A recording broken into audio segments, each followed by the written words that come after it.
Séance d'essai du Grand Prix de Belgique 92. Ayrton Senna dompte sa McLaren MP4 Zeta autour de la piste de Spa-Francorchamps. Alors qu'il sort de Stavelot et que son V12 Honda crie pour les propulser vers Blanchimont, il aperçoit des drapeaux jaunes flotter sur le bord de la piste, pris dans un étrange nuage de fumée. Il lève le pied et à la sortie de la courbe se dévoile face à lui la Ligier d'Éric Coma, le flanc éventré par le puissant impact que le pilote français vient de subir. En se portant à sa hauteur, il remarque la tête du pilote posée sur le côté au milieu du hurlement ininterrompu du V10 Renault.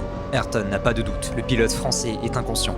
Problème, les moteurs de l'époque sont des bombes à retardement si poussées. Il n'est qu'une question de temps avant qu'une terrible explosion se déclare si l'accélérateur reste enfoncé. N'écoutant que son courage, Ayrton bravit tous les interdits. Il s'arrête sur le bord de la piste, s'extrait de sa monoplace et court vers la JS37 accidentée. Dans son sprint face à la piste surgit la Jordan de Modena qui lui fait faire un bond de côté. Il atteint la Ligier, plonge sa main dans le cockpit cherchant à tâtons l'interrupteur d'allumage pour désamorcer la terrible bombe dans laquelle le Français est assis. Il fait basculer l'interrupteur et le calme revient dans la forêt liégeoise. Éric Coma est sauvé par l'acte héroïque d'Ayrton.